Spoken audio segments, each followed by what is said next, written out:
Welcome to the Visionary Chronicles, a business strategy podcast where we provide insight to those looking for creative, executable strategies built around the latest disruptive ideas, innovative cultures, product creators, and marketing solutions.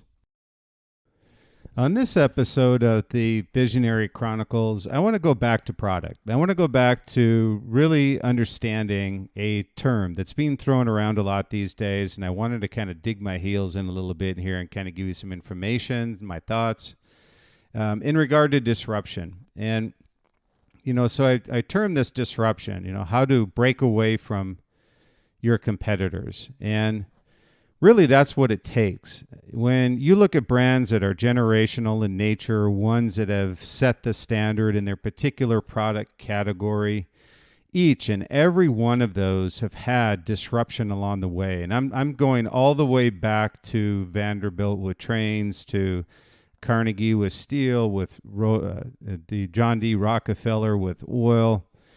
Each of these giants were disruptors, because they change the way that we interact on a daily basis, how we live, where we go, how we process information, whatever it happens to be. Throughout generations, individuals like this are disruptors. They've found something that was needed, but not yet realized. That's a disruptor. And you'll have incremental innovations. You'll see things that are innovative, and they're really a breakaway design, a breakaway product, but there's something that's tagged off a disruption to a category, to a product, whatever it happens to be. And disruption, again, is the pinnacle of innovation. Disruption is completely defining a new way of thinking, a new process, a completely different product that was never invented before or never thought of before. And so it effectively is innovation on steroids, I call it. It's really that level of innovation that very few, if any, attain over their career or over the generations of their product life cycles, or whatever it happens to be from a measuring standpoint. And when we talk about disruption, we're talking about being able to completely change the way a service is rendered, a product is built or used. And also, all of these are opportunities to disrupt innovation, where innovation is a cornerstone of disruption. It's not disruption itself. So when you look at being disruptive, it's a significant risk to be a disruptor, and why there's so few out there that have taken the risk or having set a course to be a disruptor.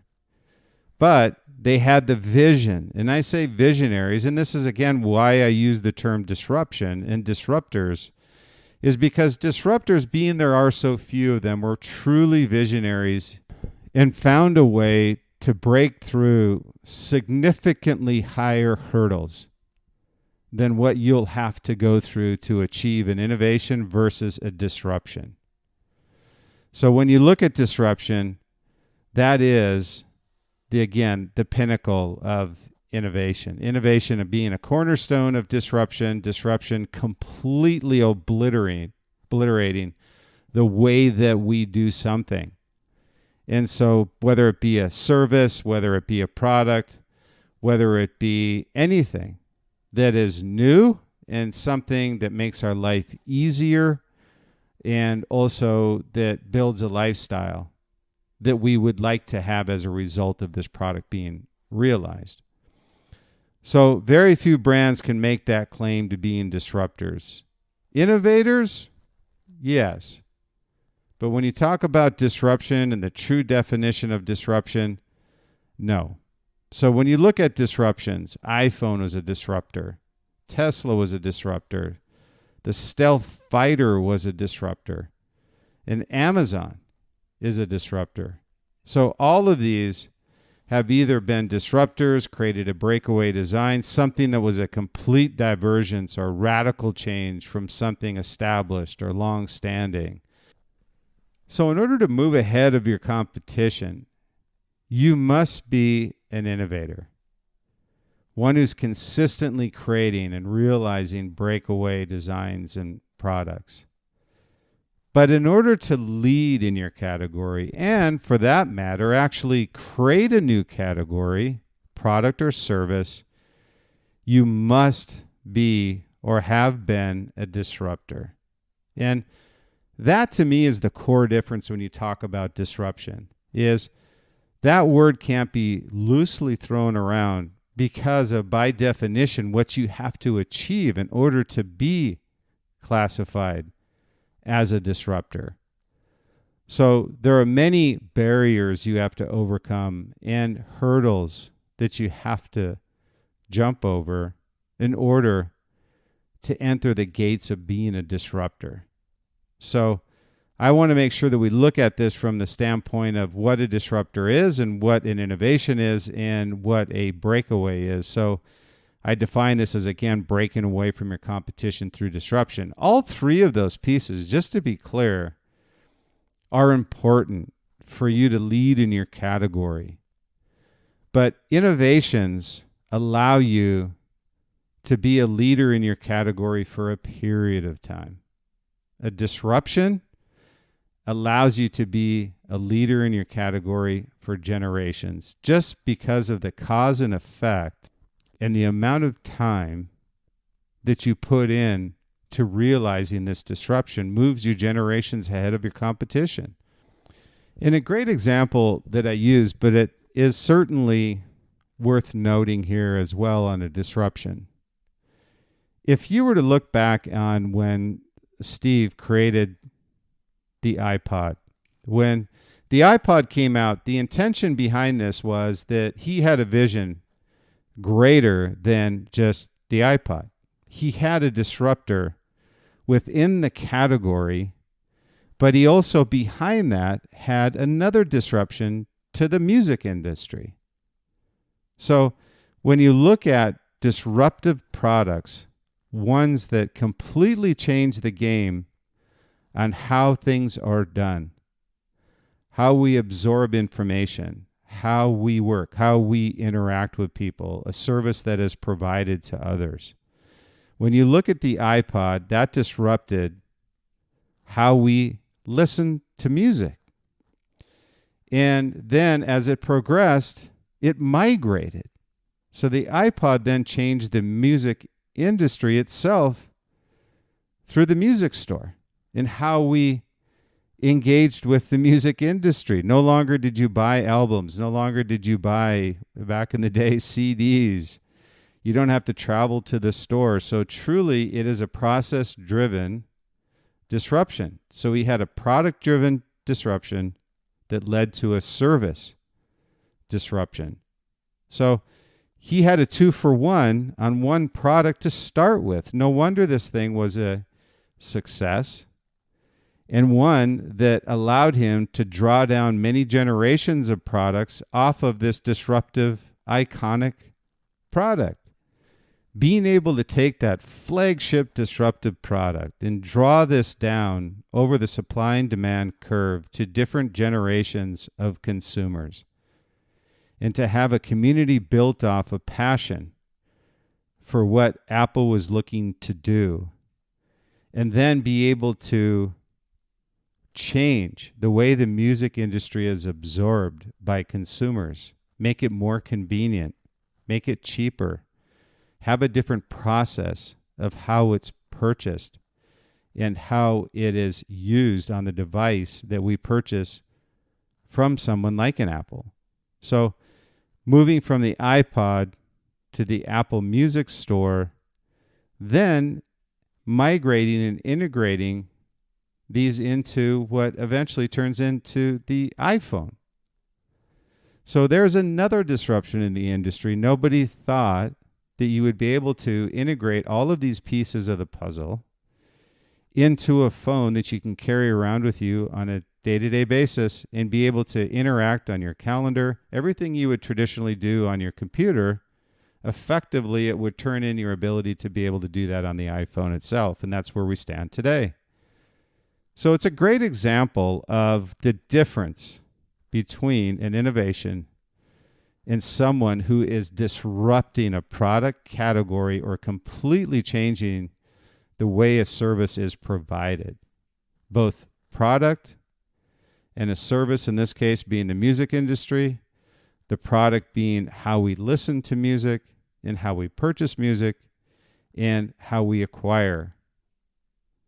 So these things are all pieces of the puzzle that are disruptive by nature.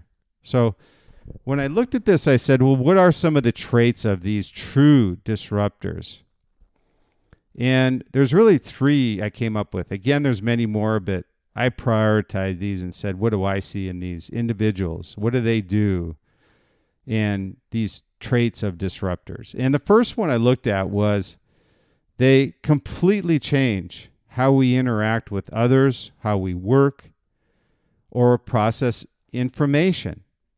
What they do, what they create, what they build, whatever it happens to be, it makes our life easier.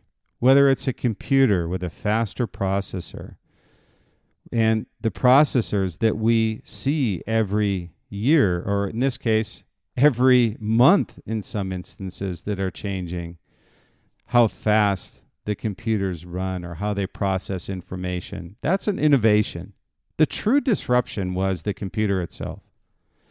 And when you look at the board or the processor itself, there can be a disruption there, but it has to completely change the game on how processors are actually built, miniaturization, whatever it happens to be, there's your disruption. But they completely change how we interact with others, work, or process information. That's the first thing. Second thing is they reinvent a category. They basically blow it up or start over. And this many times happens inside the computer industry, but it happens in other products as well, consumer products. Also, what we've really seen lately is cloud-based computing completely blowing up desktop applications. So that's a disruption, cloud-based computing. That was a disruption to the actual software that you put on your computer. So it reinvents a category, blows it up, or they start over. And then the third is they create a culture of relentlessly out-innovating yourself first. And if you look at all great brands, very few of them look at what their competitors are doing when they're looking forward to what they need or see has to be done. And what I mean by that is that if you're looking in the rear view mirror, you're going to go off course at some point. So you want to make sure that you're always looking forward. You know, what's the road ahead? You're the leader in your category. Others are looking to you for leadership if you're a disruptor. So don't look in the rear view mirror as to what your competition is doing. Look rather to who you're serving and what they don't have already or what they would ideally need to have without asking them. That truly is a vision driven by disruption or innovation. So 3 pillars of that, disruption being the pinnacle, innovation being the cornerstone, and breakaway being the product piece, those 3 pieces together allow you to maintain your category leadership in your industry. But disruption is an ingrained culture, with disruption being the ultimate prize. And innovation and breakaway design being pieces of that puzzle as well, but disruption is the ultimate prize. And what you want is to build a culture inside of your brand of relentlessly innovating, looking to find a disruption that reinvents your category. And your culture adapts, it leads, and inevitably crushes your competition as a result. So I say find a way to disrupt, but understand that there's cornerstones and launching pads to disruption that come through innovation and breakaway designs. Those are very difficult, and those are starting points to those that find a disruption. So I say always out-innovate yourself first and be genuinely great. And you'll find a way to disrupt, and as an end result, allowing you to break away from your competition. I want to thank you for listening to the Visionary Chronicles. I really appreciate your time. I know that you've got a lot of other things on your plate, and I really appreciate you taking time out of your day to listen to the Visionary Chronicles, so thank you. Our intent in creating the Visionary Chronicles was really to address not only critical business issues, but also personal plus professional issues that business owners, entrepreneurs face on a day-to-day basis. So if you could and you like what you hear, certainly the support helps, and the reviews are tremendous. So we really appreciate all those of you who have given us reviews. And as we move forward and you give us a review, we're going to be giving away some product as a thank you for those reviews, and also take a look at the Visionary interviews, Visionary Chronicles interviews that we have coming up as well. So if you have somebody who you feel would be a good subject for the Visionary Chronicles, we'd appreciate you having them reach out to us as well. They can go to my site, Brian Smeltzer, BryanSmeltzer.com. Go to the podcast section and you'll see the Visionary interviews. So again, thank you for your time. I appreciate it as always, and look forward to our next Visionary Chronicles podcast.